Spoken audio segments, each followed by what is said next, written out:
Welcome back. Now, as promised, the news in detail. Let's begin now with our top story. Pakistan has warned India of dire consequences over any potential false flag operation along the line of control. Military spokesperson Major General Asif Ghafoor says any misadventure by India will have consequences for regional security. Ghafoor says irresponsible statements by the Indian Army echo its failures and frustration in occupied Kashmir. He says such statements aim to distract the world's attention away from India's state terrorism and siege of occupied Kashmir. He says Pakistan's armed forces are fully prepared to respond to any aggression and misadventure, regardless of the cost. Meanwhile, Foreign Office spokesman Mohammad Faisal said India won't succeed in hiding its state terrorism with such diversions. Well, in a related development, 35 members of the U.S. Congress have written a letter to the UN expressing concern over the crisis in Indian-occupied Kashmir. Writing to the UN envoy Kelly Craft, they said the Kashmir dispute needs to be urgently resolved because it could lead to conflict between two nuclear powers. It said bilateral talks between the two countries is of utmost importance for global peace and order. The lawmaker said India has suspended freedom of movement and communications in the valley since August 5th.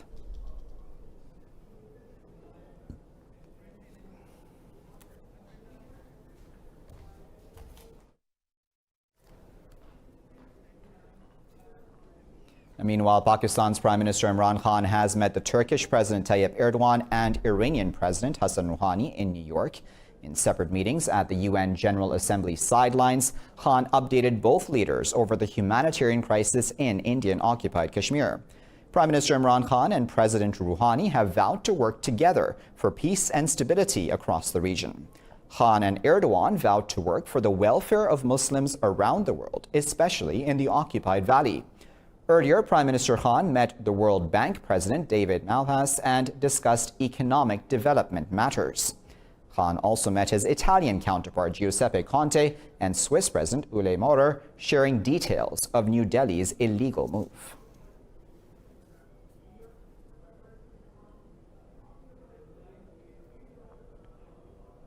Now, in another development, the police chief of Indian-occupied Kashmir, Dilbag Singh, has admitted that the situation in the valley is not normal.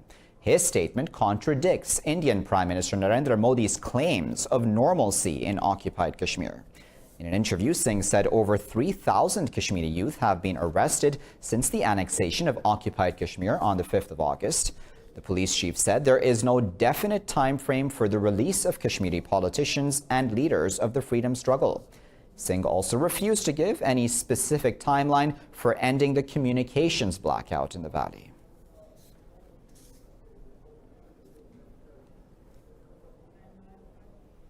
Let's now get to some other news. The UK Supreme Court has ruled that Prime Minister Boris Johnson's suspension of Parliament is unlawful. In the ruling, the court says the suspension is a matter of law. The court said the judgment is a unanimous decision of all 11 judges who heard the petitions. The president of the UK Supreme Court, Brenda Hale, announced that Johnson's decision to advise the Queen to prorogue Parliament was unlawful.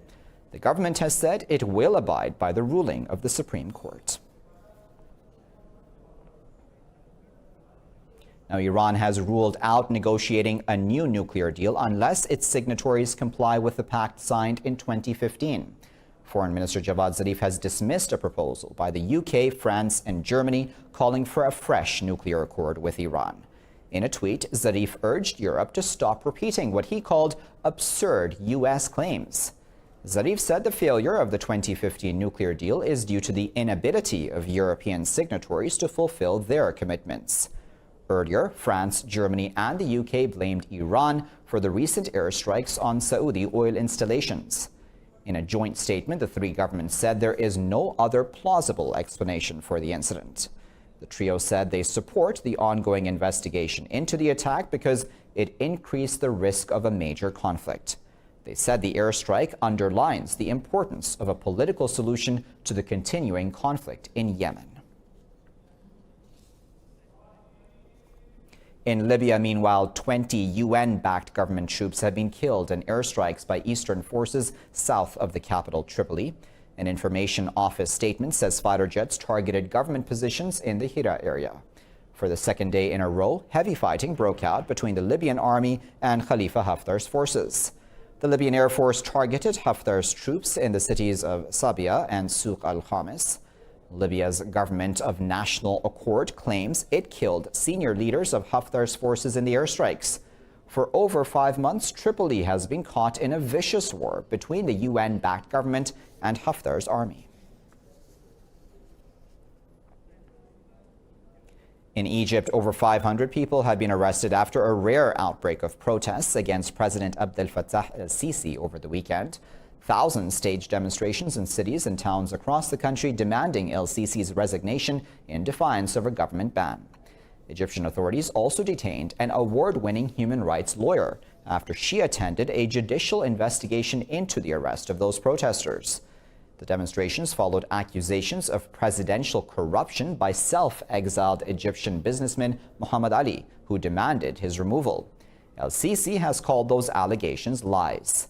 Such demonstrations have been rare in Egypt since protests were effectively banned after the military staged a coup in 2013.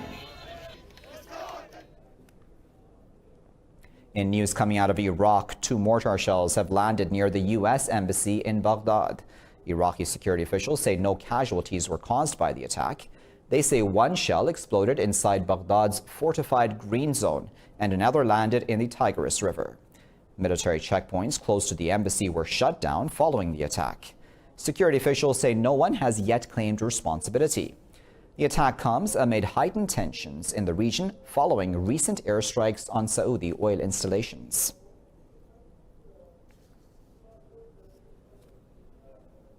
President Donald Trump says the U.S. is not thinking of imposing further sanctions on North Korea.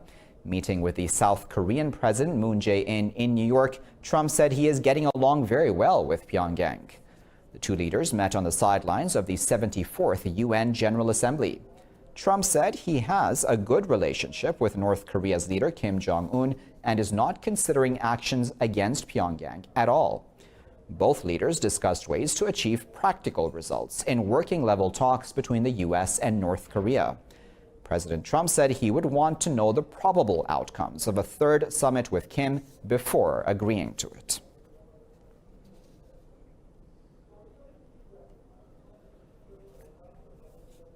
Now, 5 EU countries have agreed to accept migrants saved from the Mediterranean. That deal is meant to take pressure off southern European states. Interior ministers from 4 EU countries met in Malta to sign the new deal on migrants. The plan will be presented to interior ministers from all 28 EU countries. Officials were anxious to sign up as many states as possible to resolve the contentious issue. The Maltese Interior Minister Michael Farrugia says all or most EU countries should take part in the dispersal of migrants. Farrugia was joined at the meeting by his counterparts from Italy, France, Germany, and Finland. Much more news after this break. Stay tuned.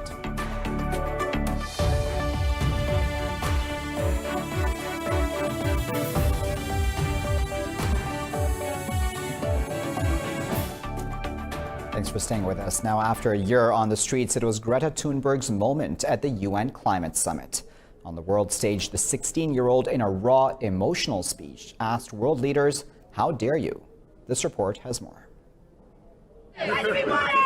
Since landing on the U.S. shores on a sailing yacht in August, the Swedish teen has shed light on the disastrous consequences of unchecked climate change. With a rousing speech, she questioned the legitimacy of solutions that have already been put forward. For more than 30 years, the science has been crystal clear. How dare you continue to look away and come here saying that you're doing enough when the politics and solutions needed are still nowhere in sight? The teen activist said ecosystems are collapsing and a mass extinction is underway. While addressing the summit, UN Secretary General Antonio Guterres said the world needs more ambition, more pressure, and old-fashioned truth-telling. I want to tell you clearly, we can win this race.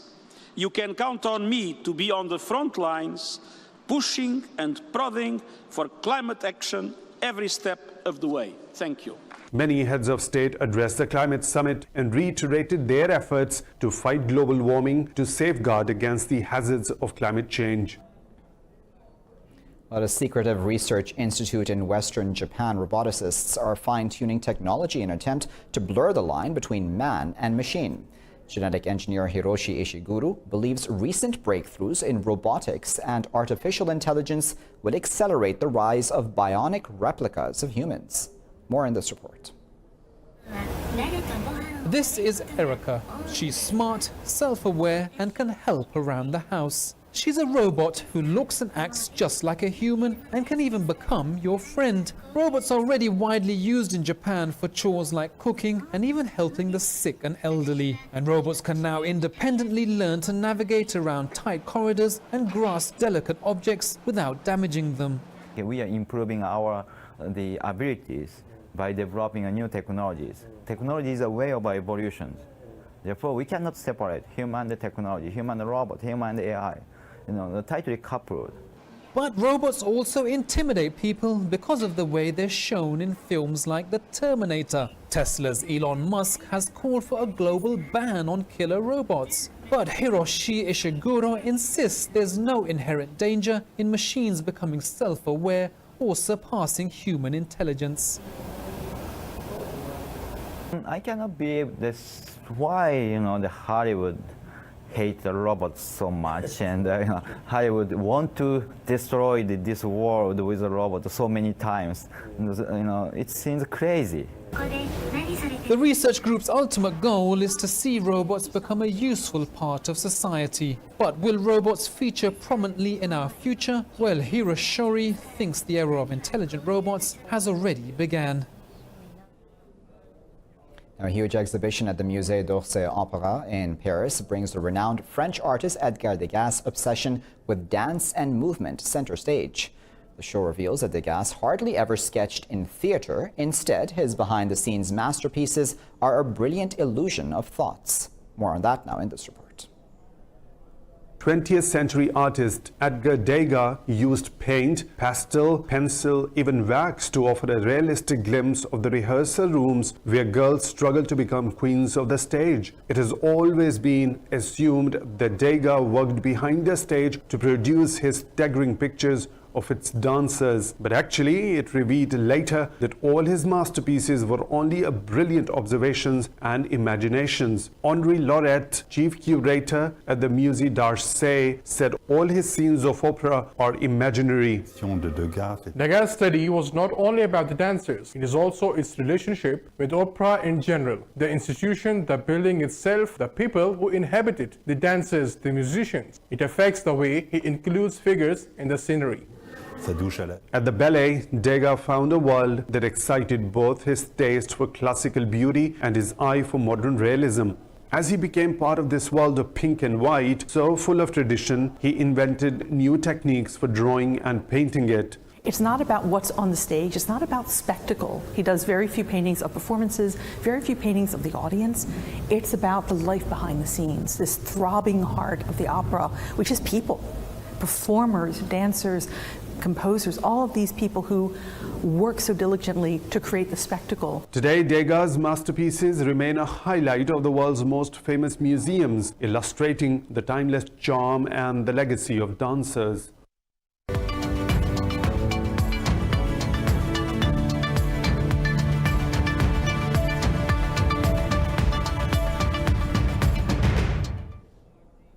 Let's begin business news in Europe, with stock markets there have crept up on cautious optimism about trade talks between the U.S. and China next month. Oil prices have eased by 0.5% as concerns about global demand overshadowed doubts about Saudi supplies. London's FTSE 100, the DAX in Frankfurt, and Paris CAC index are all trading fractionally higher. Gains were restrained by negative manufacturing data coming out of Germany and Japan. In Asia, the Nikkei 225 index closed flat after Japanese factory activity slowed at its fastest pace this year in September. The Shanghai Composite regained some of yesterday's losses to trade 0.25% higher. Hong Kong's Hang Seng index was fractionally up after 6 straight trading days of losses.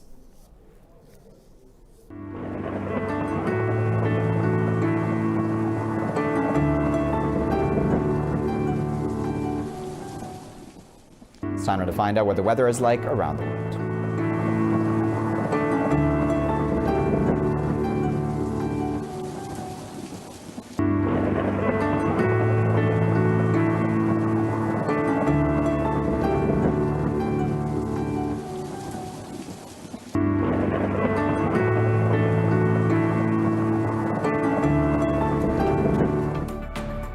And now you're all caught up. Thank you for watching this news bulletin here at Indus.